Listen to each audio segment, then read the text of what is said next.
Just going to draw kind of a big shape to get started so we have hopefully some room to work.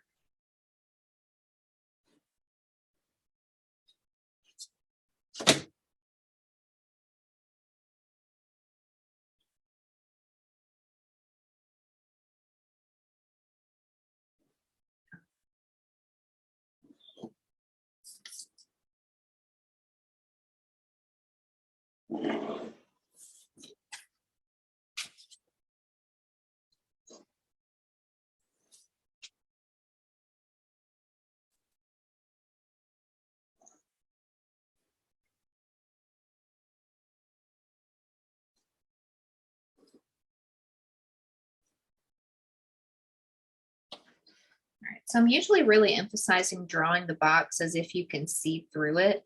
It's actually not necessary for, at least for this particular kind. Now, if you, Riley, were going to do a small, thinner shape, like the width of a book where you were doing kind of windows like cut out and you could see through it, like that grid, you know what I'm talking about? Yeah, I do. Was that something that appealed to you, or more just like cutting shapes out of something like this? I wanted to try both, but and I Okay, was gonna ask you about that, but okay. yeah. We'll try both. Just remind me if I seem like I forgot. Okay, so cutting out just like a random cutout. Do it on kind of different places. So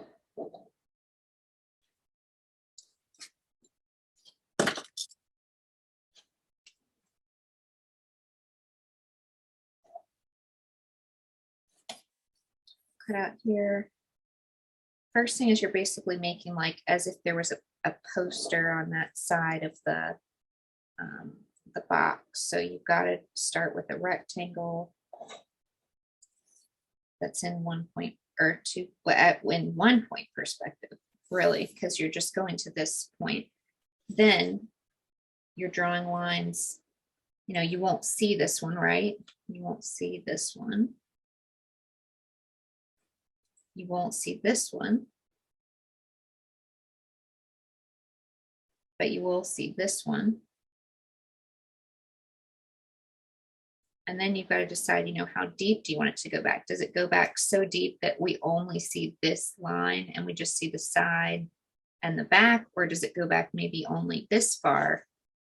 In that case, we need to do another vertical. And then this line is another, it's called an orthogonal line, but another line that goes to the vanishing point.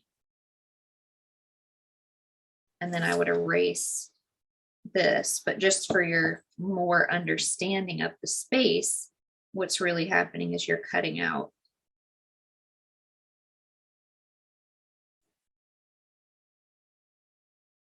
this shape, basically the same rectangle again, but recessed back in space. And you can keep cutting. So you could do, you know, even a smaller shape inside of that. So maybe you cut out again, you know, another rectangle.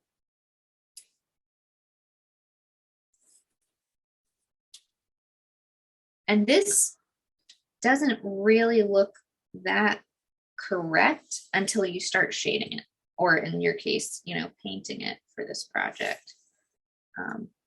The only way it starts to make, and this is going to the vanishing point as well. The only way it's, you know, these kind of get, you can get a little cross-eyed, but we can hatch to try to make it make a little more sense. It goes back again. And this is a back wall. If we cut out up here, so let's say we actually cut off of the straight down from the corner.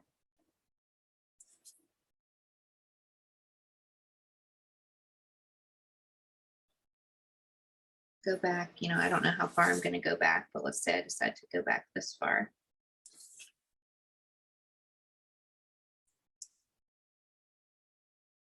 That's really all you see.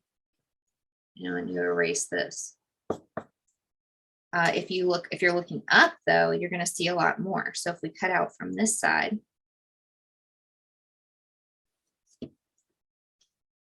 project out from the vanishing point. You can go out just as easily as you can go in. Choose where that's going to end.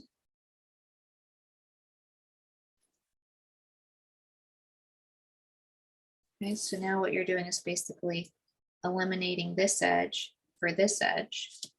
Then you decide how far back it's going to go. And the same way we sort of drew this rectangle on the outside, we'll draw on the bottom of the box. So I'm going off this corner.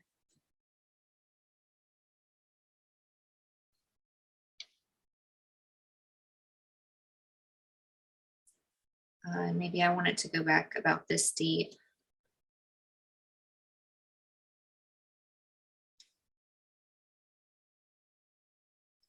And then I have these, you know, every time there's a new point, these are things we have to carry back to a vanishing point.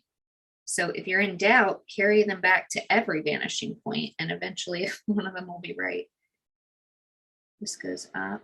Now we've created another. So we're looking for the ceiling, the back wall, and the back side of the shape.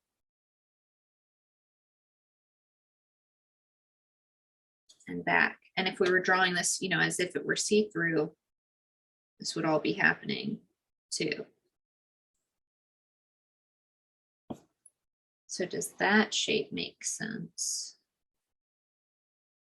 to you? It does, yeah. And you know, say you wanted it to be like an L shape, you could continue that shape longer on one of the sides. So maybe you continue, you decide you want it to be deeper on this side.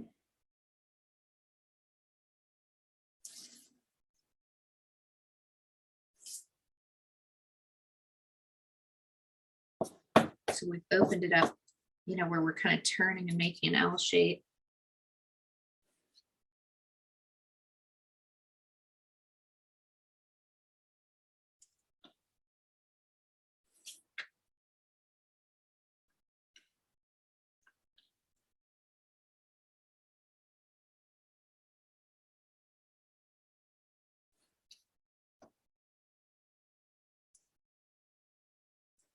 Didn't draw this quite long enough to intersect. And now we only see that much of that.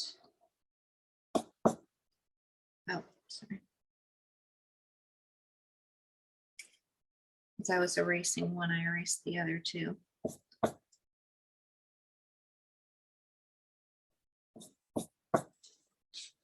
So we would see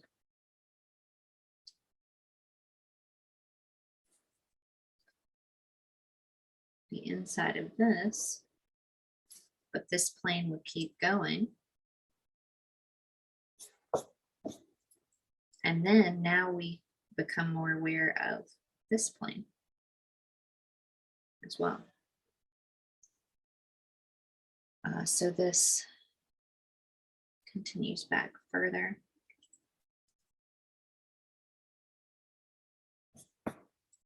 And we're creating, now we're seeing, sorry, now we got it. Now we're seeing this back wall of the opening continue far back behind. We're seeing the width of it. This other plane here. And then this is sort of the cutoff, you know, where the original shape is going in front.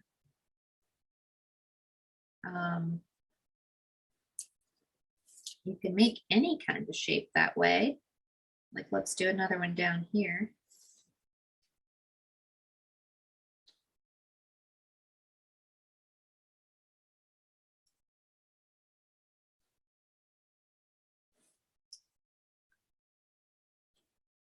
I guess it's not really that different of a shape. It's just another sort of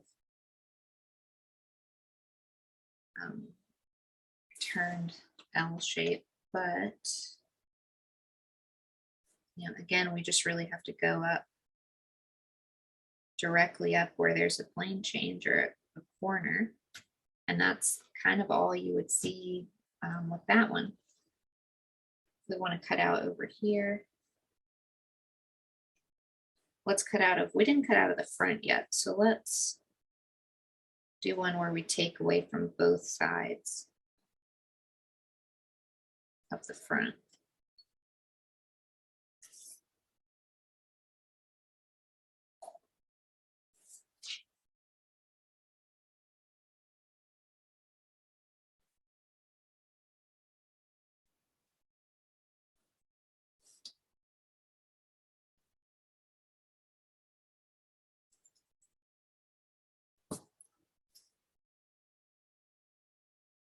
So, you know, if you can think of it, this is really like the front edge, although we're going to erase that edge of a new box, you know, so what you're really doing is joining a new box to the old box, or setting a new box in an old box. Now we don't need this line.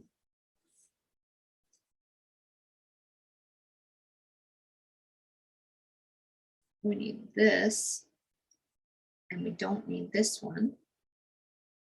And then this is just like drawing the back edge of the box. The tricky part is just keeping straight, you know, what are the things that are showing now and what are the things that are hidden. So I'm erasing, you know, what's not there, but we'll still see the inside wall, the ceiling, and this back wall as well.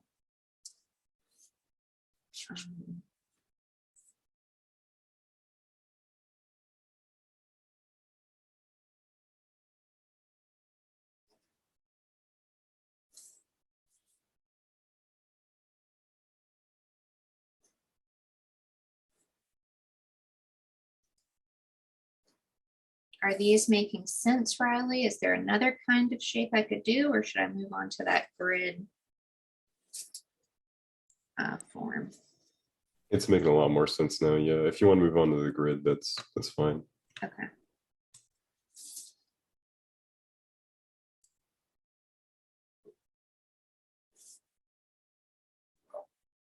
All right. Let's get